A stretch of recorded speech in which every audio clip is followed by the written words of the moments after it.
नमस्कार दर्शकों, ऐसी न्यूज़ उत्तराखंड में आपका एक बार फिर से स्वागत है। जैसे कि आप मेरे पीछे देख सकते हैं, अभी हम फिलहाल मौजूद हैं सतलोक आश्रम पीपली कुरुक्षेत्र में। यहाँ पर संत रामपाल जी महाराज के सानिध्य में गरीबदास जी महाराज के बौद्ध दिवस के उपलक्ष्य में 3 दिन का समागम यहाँ पर चला हुआ है। अभी हम यहाँ पर देख सकते हैं आप मेरे पीछे कि कितने भारी संख्या यहाँ पर श्रद्धालु मौजूद हैं। और आपको एक बार बता दें कि यहाँ की जो आध्यात्मिक प्रदर्शनी है, हर बार की आध्यात्मिक प्रदर्शनी में कुछ नया देखने के लिए मिलता है। और इस बार भी संत रामपाल जी महाराज के सानिध्य में होने वाले गरीबदास जी महाराज के बौद्ध दिवस के उपलक्ष्य में एक अनोखी यहाँ पर जो प्रदर्शनी है वो यहाँ पर लगाई गई है। अभी अंदर चलते हैं, आपको दिखाते हैं प्रदर्शनी भी क्या, और प्रदर्शनी में क्या स्पेशल चीज़ है आज वो उसके बारे में बात करते हैं। और आपको बताते हैं कि जो संत रामपाल जी महाराज जी के सानिध्य में होने वाले बौद्ध दिवस जो है वो बौद्ध दिवस क्यों मनाया जाता है। और जैसा कि आप देख सकते हैं, यहाँ पर जो प्रदर्शनी स्थल है उसका यहाँ पर मेन गेट है। और अभी हम अंदर चलते हैं और आपको प्रदर्शनी की जो विशेषताएं हैं, जो स्पेशल चीज़ हैं जो प्रदर्शनी में मतलब इस बार के लिए खास इस बार के लिए स्पेशल बनाई गई हैं, वो आपको दिखाते हैं। और आपको भक्तों से बात करवाते हैं और उनसे बातचीत करते हैं कि संत गरीबदास जी महाराज का जो बौद्ध दिवस है वो क्यों मनाया जाता है और इसकी विशेषता क्या है। और आपसे जो यहाँ पर सेवादार हैं उनसे ही बातचीत करते हैं। आदि अंदर चलते हैं तो आप देख सकते हैं यहाँ पर एक भारी संख्या में यहाँ पर श्रद्धालु जन प्रदर्शनी को देखने के लिए उमड़े हुए हैं। आप मेरे सामने देख सकते हैं कि यहाँ पर जो सीआरपीएफ के जवान भी हैं वो भी यहाँ पर आए हुए हैं। आप देख सकते हैं यहाँ पर बहुत सारे जो फ्लैक्स बैनर्स हैं वो लगाए गए हैं। और यहाँ पर गाइड सेवादार भी जो खड़े हैं वो ये बताते हैं कि इन प्रदर्शनी का जो महत्व है वो क्या है। अभी हमारे साथ संत रामपाल जी महाराज के कुछ शिष्य हैं, इनसे जानने की कोशिश करते हैं। नमस्कार सर। साहिब जी। तो सर, जैसे कि यहाँ पर संत रामपाल जी महाराज जी के सानिध्य में गरीबदास जी महाराज का बौद्ध दिवस मनाया जा रहा है, तो ये बौद्ध दिवस क्या होता है? अभी हमने देखा था संत रामपाल जी महाराज जी का बौद्ध दिवस था और अब संत गरीबदास जी महाराज का बौद्ध दिवस है। बौद्ध दिवस के बारे में बताइए। ये बौद्ध दिवस वो दिन होता है जिस दिन एक गुरु शिष्य का मिलन होता है। जैसे कोई अपने कोई शिष्य अपने गुरु से नाम दीक्षा लेता है, तो मतलब इस दिन गरीबदास जी महाराज जी को नाम दीक्षा मिली थी। इस दिन जो आज का पवन दिन है, इस दिन गरीबदास जी महाराज को परमात्मा कबीर साहब मिले थे। उन्होंने आज के दिन को नाम दीक्षा दी थी, सतलोक सागर नाम दीक्षा दी थी। तो सर आप बताइए, थोड़ा डिटेल में एक्सप्लेन कीजिए कि क्या क्या वाकया यहाँ पर हुआ था, क्योंकि यहाँ पर हमें प्रदर्शनी में काफ़ी चीज़ें देखने के लिए मिल रही हैं, तो इनको थोड़ा डिटेल से बताइए। सर साहिब, सबसे पहले तो मैं आपको ये दिखाना चाहूँगा, इधर वाला जो दृश्य है, कैमरामैन से कहूँगा थोड़ा आगे आके दिखाए जो ये बता रहे हैं। ये जो दृश्य है इसमें कबीर परमात्मा जो गरीबदास जी महाराज अपने मतलब मित्रों के साथ में, गांव वालों के साथ में गायें चरा रहे थे, उस समय परमात्मा खुद इनको आके मिले थे। 10 वर्ष के बालक थे गरीबदास जी, उनको आके मिले थे और उनको समझाया। और उसके बाद उन्होंने मतलब अपनी इच्छा की दूध पीने की, जैसे उन्होंने बताया है। और उसके बाद फिर इन्होंने कहा कि भाई मतलब आपको दूध पीना नहीं है। फिर आके आप ये देख सकते हैं, इसमें एक कंवारी गाय का जो दूध निकल रहा था वो गरीब मतलब कबीर परमात्मा ने पिया था, और वही इस छोटे बच्चे ने पिया था, बाकी पहाड़ियों ने नहीं पिया था। उसके बाद परमात्मा इनको आके सतलोक में लेके गए। तो जैसा कि आप देख सकते हैं, प्रदर्शनी में पूरा एकदम डिटेल से बताया गया है कि किस प्रकार से क्या क्या यहाँ पर चीजें हुई थी, वो एकदम डिटेल से दिखाई गई है। जी, ये सारी बिल्कुल डिटेल से ऐसे दे रखी है जैसे रियल में हुई थी। मतलब जो पहले घटना हो चुकी है उसको एक डमी के एक मतलब फिल्म के आधार पे ये दिखाया गया है, फोटो के उसमें दिखाया है कि इस तरीके से सारी घटना हुई थी। अब आप यहाँ पे भी देख सकते हैं, ये गरीबदास जी महाराज ने उस अमृत दूध को पिया था जो कबीर परमात्मा ने खुद पिया था, और पीने के बाद गरीबदास जी को दिया था और उन्होंने भी पिया था उसको। मतलब जो जिंदा बाबा रूप में कबीर साहिब गरीबदास जी को मिले थे, उनका झूठा दूध संत गरीबदास जी महाराज ने पिया था। उसके बाद ये इस प्रदर्शनी में क्या यहाँ पे इसमें जो गरीबदास जी महाराज है उनको मंत्र दीक्षा दी थी। नाम की जो दीक्षा थी वो परमात्मा ने कबीर साहब ने जो जिंदा रूप में आए थे, जिंदा वेश में, उन्होंने गरीबदास जी को नाम दीक्षा दी थी। तो जैसा कि मैं देख पा रहा हूँ कि इस जो तस्वीर है इसमें जो गरीबदास जी महाराज बनाए गए हैं वो बहुत कम उम्र के दिखाए गए हैं। तो मतलब उस टाइम इनकी कितनी उम्र होगी? लगभग 10 वर्ष की उम्र रही है इनकी। जी, 10 वर्ष की उम्र में इनको कबीर साहिब जी मिले थे और नाम दीक्षा दी थी। जी बिल्कुल 10 वर्ष की उम्र में मिले थे और नाम दीक्षा दी थी। और ये अगली प्रदर्शनी में क्या दिखाया गया है यहाँ पर? मतलब एक सिंहासन के रूप में यहाँ पे जो दिखाया है, गरीबदास जी महाराज को यकीन नहीं हुआ। तो उसको परमात्मा मतलब जब सतलोक लेके जा रहे थे तो इन्होंने बताया कि देखो मैं खुद परमात्मा, कबीर साहब ने बताया कि मैं खुद परमात्मा और कुछ भी कर सकता हूँ। तो जैसे ही इन्होंने कहा कि मैं आपके साथ में जाना चाहूँगा, जाने की इच्छा की, तो ये सीधे उनको पहले धर्मराज के लोक में ले गए। वहाँ पे जो ये धर्मराज जी हैं और ये इधर कबीर परमात्मा है, तो इनकी वो लेखनी रखी है सामने जिसमें उनका ब्यौरा रखते हैं सभी आत्माओं का। तो उसमें से जो गरीबदास जी का मतलब पूरी जानकारी लिखी हुई थी, गरीबदास जी का पूरा जीवन चरित्र था, वो इसमें आप देख सकते हैं। यहाँ पे वो इन्होंने ग्रंथ उठा के उसमें से वो गरीबदास जी का पूरा हिस्ट्री ही निकाल दी।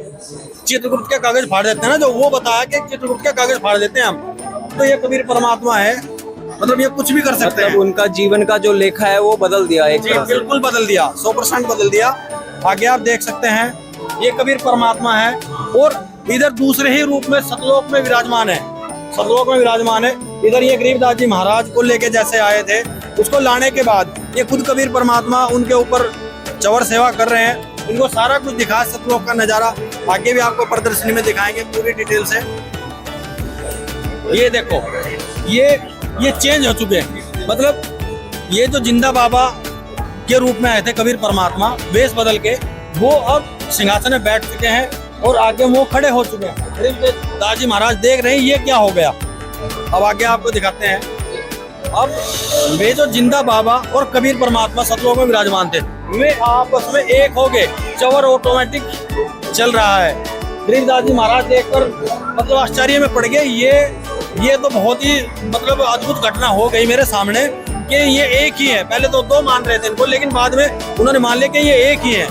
मतलब कि पहले उन्होंने ये माना कि जो जिंदा बाबा रूप में उनको मिले थे वो अलग थे और जो यहाँ सतलोक में जो परमात्मा बैठे हैं वो अलग है। लेकिन जो इस लीला से उन्होंने दिखा दिया कि जो जिंदा बाबा रूप में परमात्मा उनको मिले थे वो स्वयं परमात्मा आए थे अपना वेश बदलकर, और इस प्रदर्शनी में वो दिखाया गया है। यहाँ पर मैं देख रहा हूँ चिता के ऊपर ये शव रखा गया है।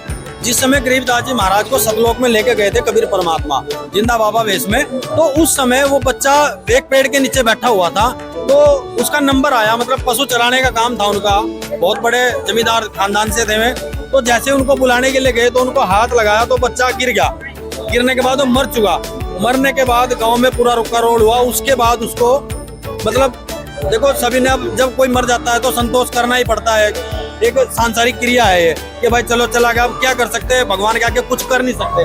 तो उसको फिर मतलब वहां से लाके चिता पे रख दिया कि भाई इसका अंतिम संस्कार कर देते हैं क्योंकि बॉडी खराब हो जाएगी। पूरे गांव वाले यहाँ पे इकट्ठे हो गए, रोने लगे आपस में।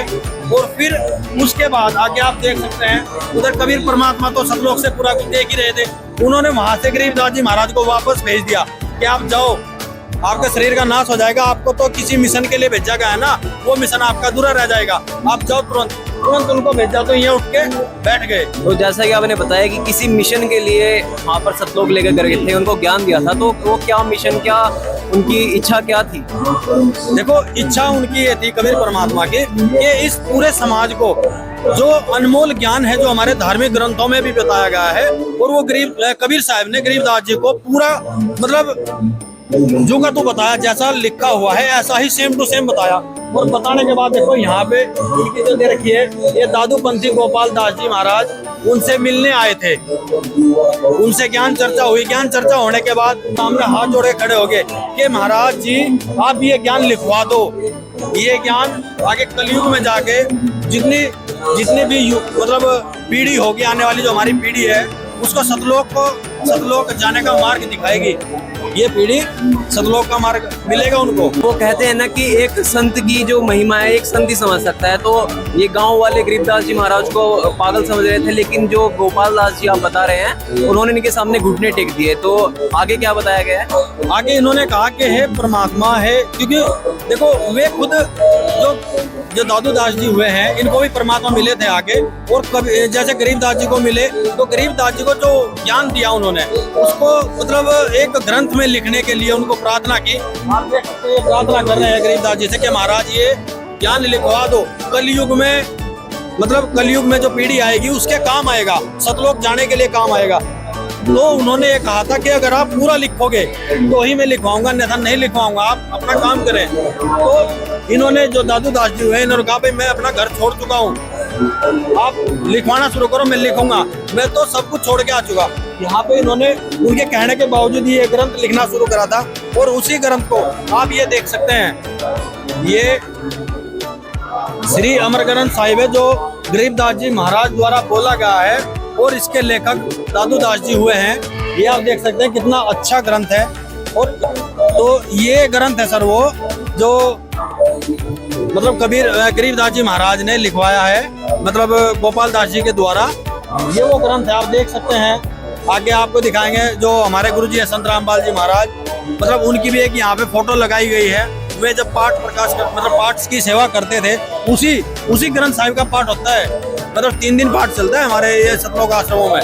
मतलब हर बार जब भी समागम होते हैं तो इसी ग्रंथ साहिब को पढ़ा जाता है, इसी का पाठ किया जाता है। हाँ जी बिल्कुल, यही ग्रंथ साहिब है, इसका पाठ होता है। गुरुजी करते हैं हमारे, ये वाणी चलती रहती है इसकी पाठ की। तो जो संत गरीबदास जी महाराज थे, उनकी जो ये पूरी जीवन लेखा है, ये जो संत कबीर साहिब जी से मिले थे, उसके बाद उन्होंने ज्ञान प्राप्त करके ये अमर ग्रंथ साहिब लिखा है, जिसको अभी संत रामपाल जी महाराज जी अपने जो आश्रमों में होने वाली जितने भी भंडारे हैं, धार्मिक अनुष्ठान हैं, उनमें ये ग्रंथ साहिब जी का 3 दिन का अखंड पाठ करते हैं। तो दर्शकों, जैसा कि आपने देखा, पूरी प्रदर्शनी को हमने विस्तार से बताया, हमारे जो गाइड सेवादार थे साथ में उन्होंने बताया, और गरीबदास जी महाराज के बोध दिवस के उपलक्ष्य में होने वाले इस समागम के बारे में भी उन्होंने बताया कि कैसे संत गरीबदास जी महाराज को कबीर परमेश्वर एक जिंदा बाबा के रूप में आकर सतलोक से मिले थे, और उन्हें सतलोक का अपना जो निज धाम है, सतलोक है, उसको दिखाया था और वापस शरीर में छोड़ा था।